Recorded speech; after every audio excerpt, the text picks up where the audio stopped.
Greetings, ladies and gentlemen. We have come to the close of our International Conference 2021 Europe and Middle East. This has been an amazing time of learning and discussion, and we thank you all for your investment and support.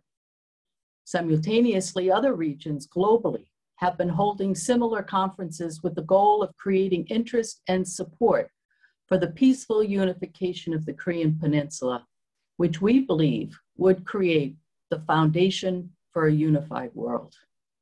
As our founder says, this unification cannot take place through the efforts of man alone, through political or even military means, but with the guidance and inclusion of God, our Heavenly Parent.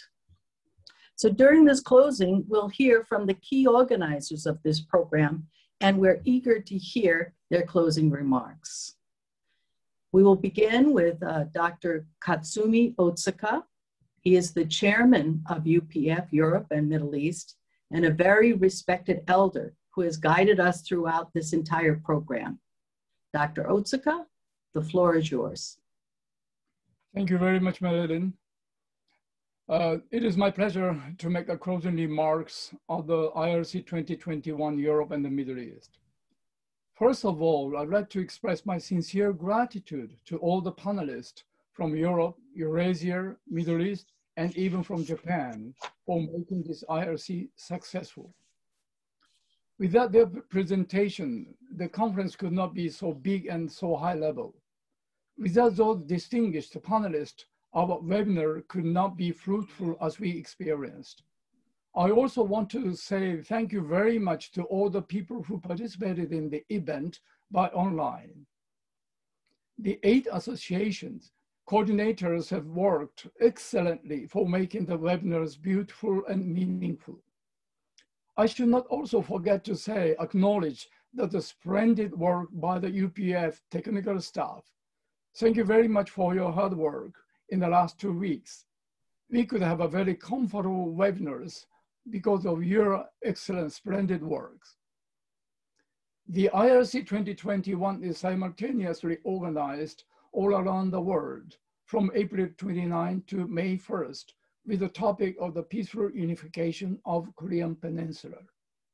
Commemorating 30 years anniversary of our UPF founders, Dr. Sam Myung-moon and Dr. Han-moon's visit to Pyongyang, North Korea in 1991, and their talk with Kim Il-sung, who once attempted to kill Dr. Moon in the North Korean prison camp. Since Korean Peninsula locates geographically very far from Europe and the Middle East, when this program was announced, I thought that the theme of ILC might not attract the European and the Middle Eastern people. Soon after the event started, however, I realized that my worries were all meaningless because panelists and attendees showed deeper concern to the peaceful unification of Korea. All webinars were well organized, the presentation were splendid, and the discussions were very lively. It must be appropriate to say that the 8 association system functioned very well and attracted many high level of people of Europe and the Middle East. The reunification of the Germany, which was a major problem of the Cold War period in Europe, was achieved upon the long term of dialogues and endeavors by governmental level and the civilian levels.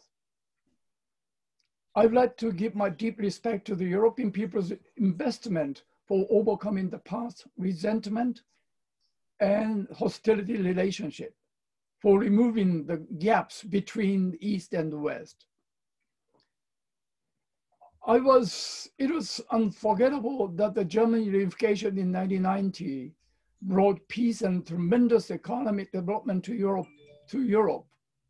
The realized peace in Europe sent warm breeze to the people of Korea at that time. They felt spring has come.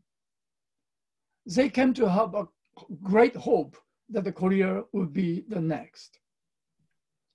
If you would ask me whether the German reunification could give good lessons for peace or unification of the Korean Peninsula or not, I will instantly say, yes. Of course, there are much uniqueness in East Asian culture and history. And the current political environment surrounds the South Korea is so different from that of Germany. Even taking all these differences into my account, I dare to say that the European experiences are variable and precious for peace building process in Korean Peninsula. I'm sure that the European and the Middle Eastern role for the unification of the peninsula will become greater according to the process for the unity. The Korean Peninsula division is not simply the leftover of the Cold War in 20th century. It must be okay to say that the Korean Peninsula issue is an unavoidable challenge for realizing not only Asian regional stability, but also the world peace. Dr. Moon's view to the home country Korea is far deeper than our understanding. Let me introduce you a little bit about his words.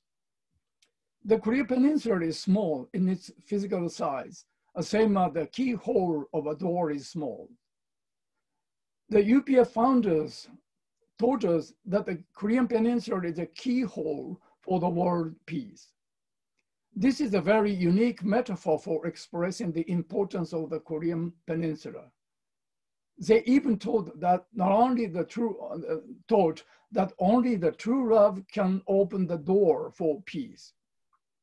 As many panelists have presented for South Korean people, in order to unite with North Korean people in peace, they must embrace North Korea with tolerance and forgiveness. Parental love, sharing the common identity as Koreans. It should not be forgotten to say that the founders of the UPF spoke in public over and over that the unification of the Korean Peninsula would not be possible without the direct intervention of God. They even spoke many times that the peaceful reunification of the Korea is the hope of God, the parent of humanity. Parents' hope for children is their joyful unity, right? The peaceful unification will surely give joy and happiness to God. UPF has greatly developed since after founded in 2005, with the support and active commitment of many prominent people. I'm very thankful to your wonderful support. Let us keep working towards the Vision 2027, towards Dr. Han Moon's visit to North Korea, and towards the world peace. Victor Hugo, a French poet, was saying, there is nothing like a dream to create the future. Let us work together with a great dream of creating the world peace. Thank you very much for your commitment and participation in the webinar and this ILC 2021. Thank you. Thank you very much, Dr. Otsuka. We hope that we can work together to find peace in that keyhole, the keyhole for peace in the world. Now we'll hear from Dr. Michael Balcomb. Dr. Balcomb is the president of Family Federation for World Peace and Unification in Europe and Middle East. And after a very successful time in the United States, he's been working with us in Europe and the Middle East, guiding us to a new level of success. We'll be watching a video of Dr. Balcomb's message.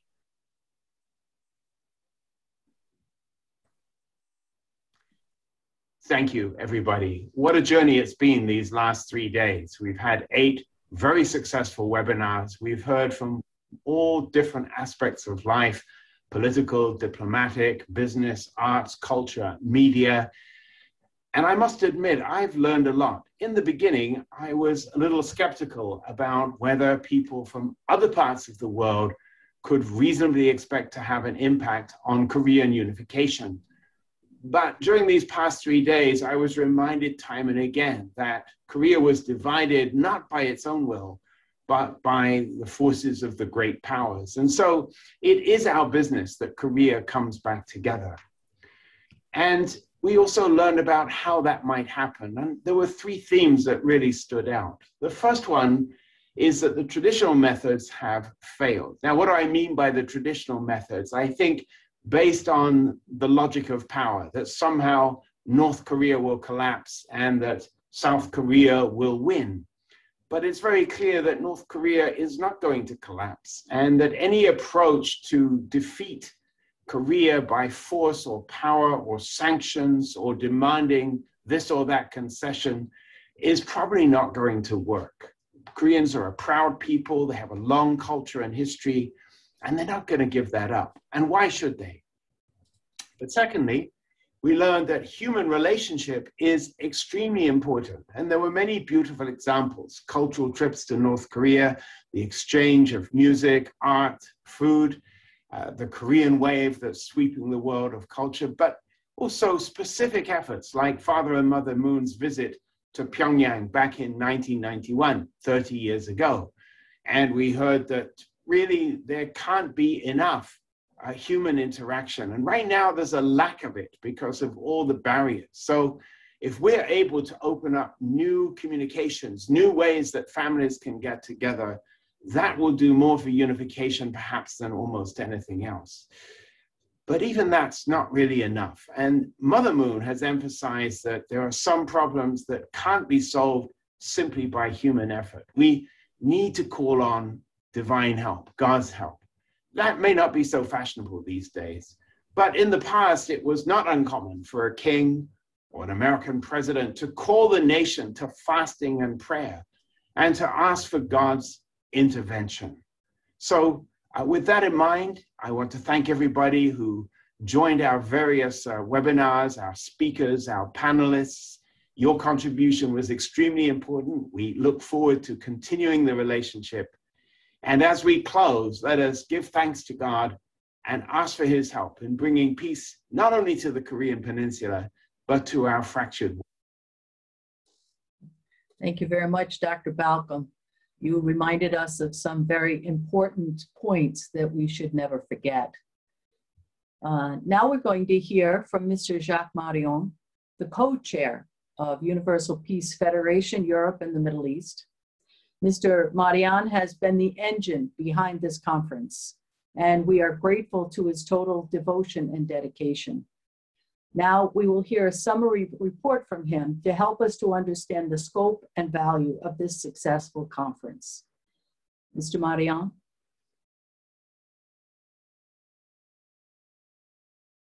I'm sorry, you're muted, sir.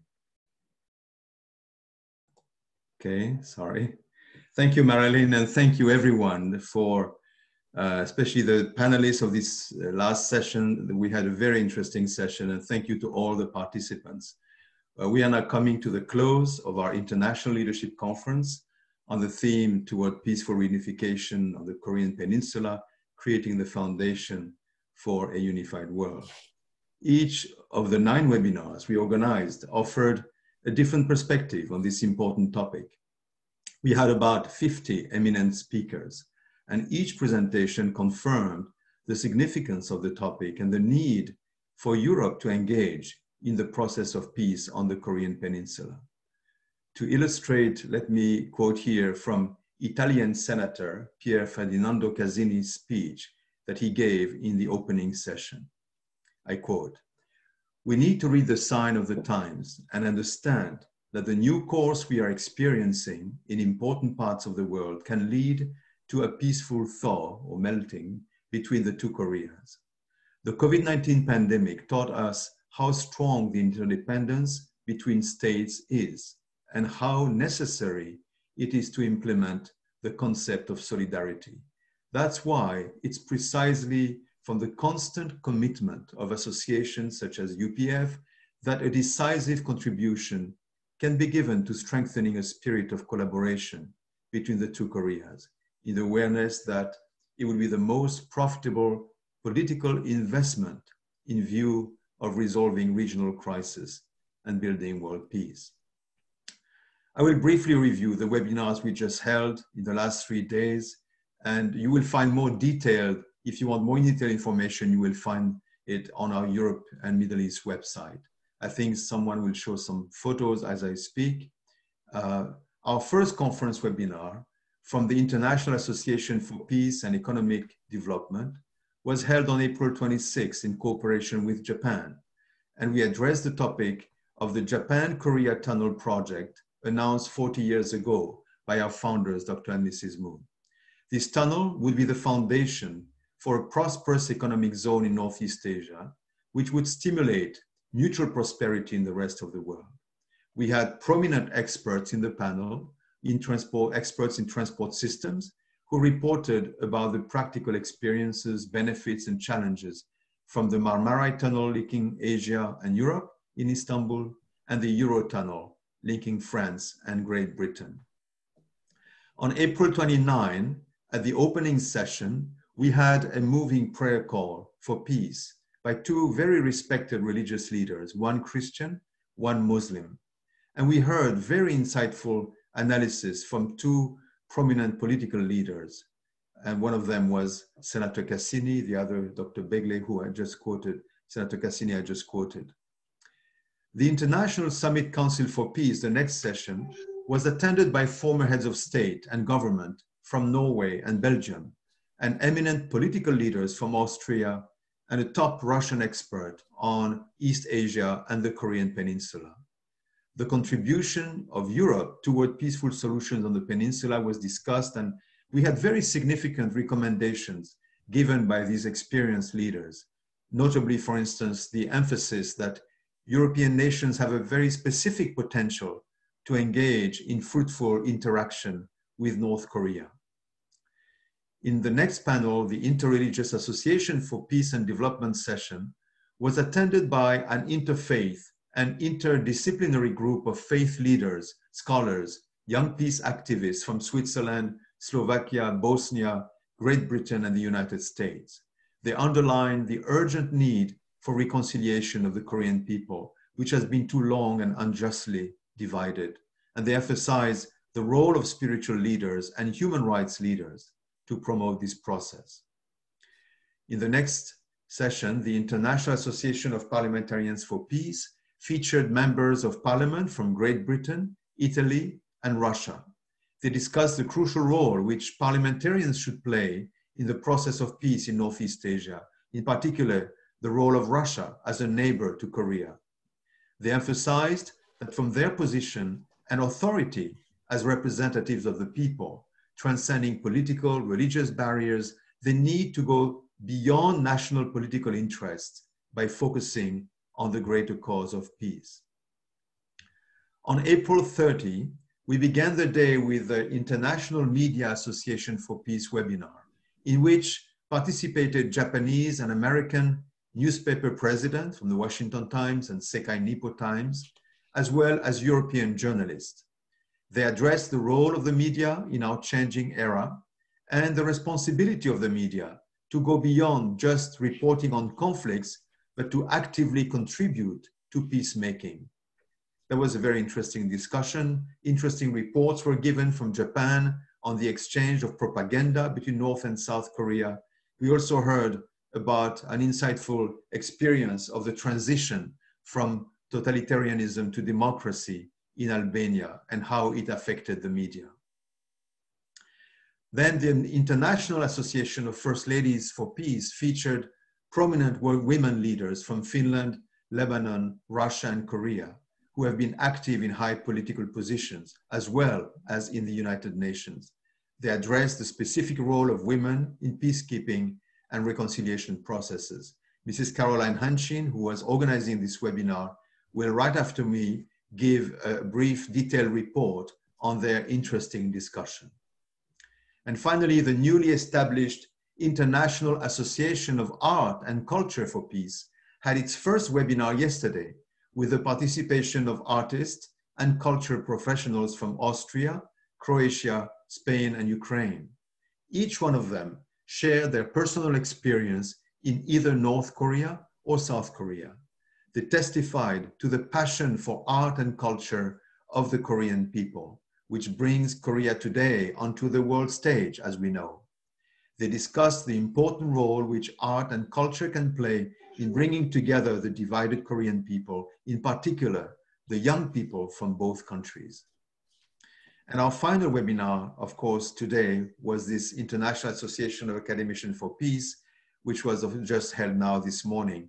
And I think all of you appreciated very much this important and interesting discussion on the development of an economic community in Northeast Asia.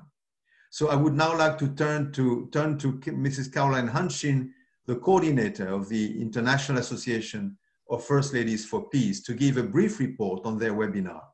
Carolyn Handschin is the Vice President for Europe of Women's Federation for World Peace International. She's also the Director of its Office for UN Relations. And I have to use this opportunity to announce something, is that Caroline was just elected as President of the NGO Committee on the Status of Women at the United Nations in Geneva for a period of 3 years, from April 2021 to April 2024. That committee was comprised of 24 international NGOs with UN ECOSOC status, and they voted unanimously to elect Mrs. Handschin. So please give her a big hand. And welcome, Caroline. The floor is yours. Oh, thank you. Thank you very much, Jacques. I didn't expect that. Yes, it has been our pleasure to have this opportunity to bring together somehow bring a little bit closer this network of International Association of First Ladies for Peace, which, like some of the other organizations, associations, is little more than 1 year old. And the First Ladies Association especially is, you know, I think as with each of them, we're still kind of discovering our personality and exactly, you know, how we can use this resource of a network of women's leadership really at the highest level, and especially guided by that kind of style and heart of leadership that First Ladies at their best are performing. So because we, among our First Ladies and even important women leaders in our region, I would say we don't have a great plethora of expertise necessarily in the area of Korean, you know, on Korea. So we chose the title, Women in International Peacemaking and Reconciliation Processes, and started reaching out in our networks, and we're happy to discover that even those who cannot put in their agenda or in their CV as a, you know, being recognized for expertise in that part of the world, they were all kind of very willing to contribute what they have as their expertise to try to think together how we can help this situation. And I think this is really a very powerful thing. That one of my favorite quotes, and I think has been repeated sometimes in some of these international meetings of the Universal Peace Federation and Women's Federation for World Peace, is this thought that it is not by just political systems alone that change will ultimately come about. Sometimes it really seems like that. Well, as soon as the treaty is signed, then okay, we can really, you know, live well together. But it actually takes a change in the hearts of people for real change to set in. And if we don't understand that, we cannot actually involve people. Even in these kind of discussions that we saw in this eight or nine different events that have been, you know, held over the last few days. There are many cases that where public will have actually influenced political systems. We know even landmine treaties or smoking bans. So actually we have to keep remembering that. And I think our speakers, the more we thought about this event, the more we thought about the speakers, they reported to me, the more they thought about what they should speak about, I think it became more and more clear that just a global mobilization of people at all levels on this particular area of concern in Korea can only bring good effects. So among our speakers, we had so many different qualifications. Some of them had several. We had heads of state. We had parliamentarian level, ministerial level, United Nations, one working at the United Nations right now, academia, business, peace and security, NGO, culture, even performing arts. And so we thought it's really like a microcosm of our world.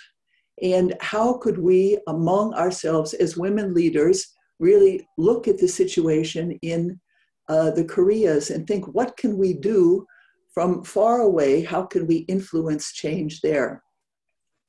And that also, in fact, that we do not want to just wait for political change, but like is often the style of women's leadership, we prefer to just jump in and see, and act and see how we might be able to influence things.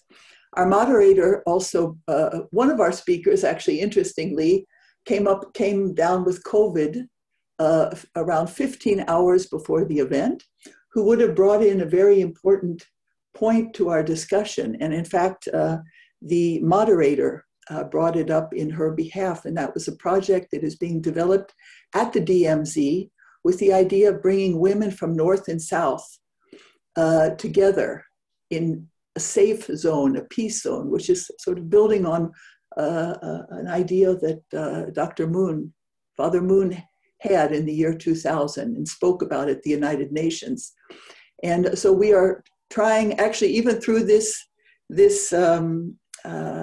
panel that we had and through these developing relationships we have with first ladies and women leaders and civil society leaders, we're trying to see also what kind of really practical, even if small steps, but practical steps that can be taken.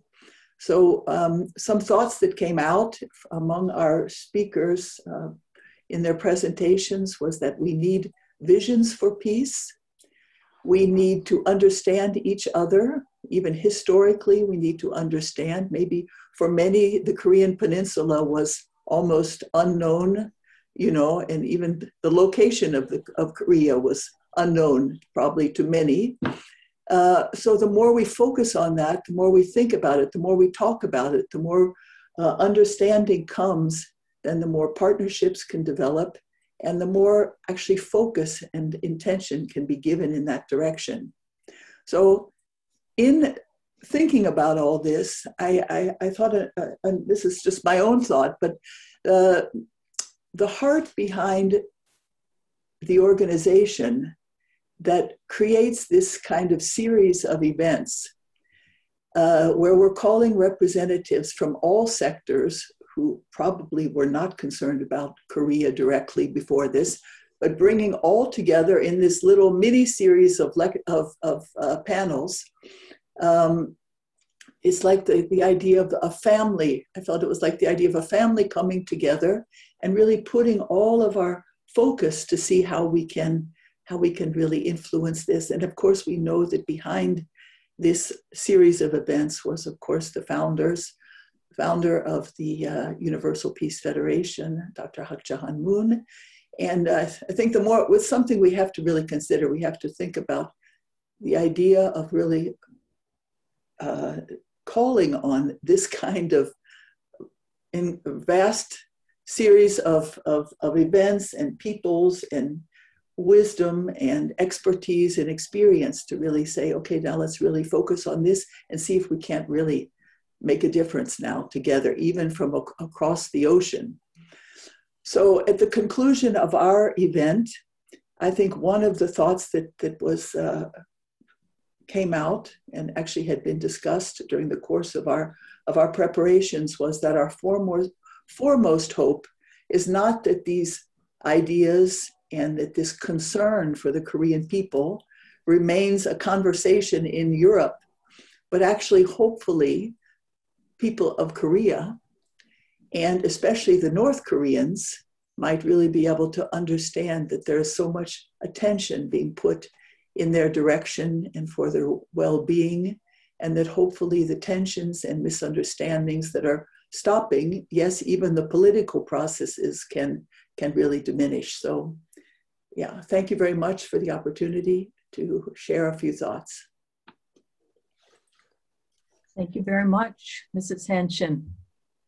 We're very grateful to hear your insights, and we understand that your emphasis is really the face-to-face relationship that we need to make between the Korean people and among the rest of the world so that we can advance this.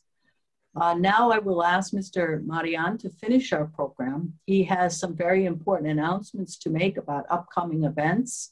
And so I'd like to welcome Mr. Marion back again. Thank you. Thank you, Marilyn. I will just conclude with announcing that the official closing session, actually, of this International Leadership Conference called ILC 2021 will be held in 1 week on the global level on May 8, together with the 4 other regions that held this conference at the same time, simultaneously: North and South America, Africa, the Asia-Pacific region, and Japan. From around the world, simultaneously, we had this conference with about 300 eminent speakers share their perspective on the theme of this conference, as we did over the last 3 days. So this global closing session, which will be followed on May 9 by the 6th Rally of Hope, where prominent world leaders will address the issue of peace in Northeast Asia. As you have seen, if you were in the opening session, we had several important rallies of hope throughout the year 2020, and with very prominent speakers. We showed a video on those rallies, and the 6th one will be just on May 9th in a week. And I hope we can invite you to attend and at least watch the highlights of it. Why we put great emphasis on this conference? Because on this foundation, we will be launching on May 8 and 9 during these events an important project which we call Think Tank 2022, which is dedicated to the cause of peace and reunification of the Korean Peninsula. It will consist of experts from our Europe and Middle East region, several of whom already spoke during these webinars, and from the rest of the world, who will form, these experts will form working groups to stimulate a constructive dialogue on the peninsula, representing each area of activity of the UPF associations, whether as heads of state or parliamentarians or religious leaders, media professionals, scholars, business leaders. The diversity of their expertise can address the problem from different and complementary perspectives. 70 years ago, the world fought in Korea, but left the country divided. Today, it's our founders' conviction that the world needs to come again together and take responsibility to resolve the division of the Korean Peninsula, which is a key focus point for the power struggle among the major nations of the world, as we all know. So you are all warmly invited to attend these upcoming events, and of course we will keep you informed how to participate. I want to thank you one more time, all our panelists, all our speakers throughout the last 3 days, and all our many participants who have watched online. I want to thank you for your attention, and let's meet in a week if possible. Thank you, and back to you, Marilyn. Thank you so much, Mr. Marion. Ladies and gentlemen, please join us for this inauguration of this powerful Think Tank 2022, and for the inspiring Rally of Hope and the message of our incredible Mother of Peace, the founder of UPF, Dr. Hak Jahan Moon. Thank you so much once again. As we conclude, we will be listening to a beautiful song that will be calling us to bring peace to this world. Let there be peace on earth. Thank you once again, ladies and gentlemen.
Thank you.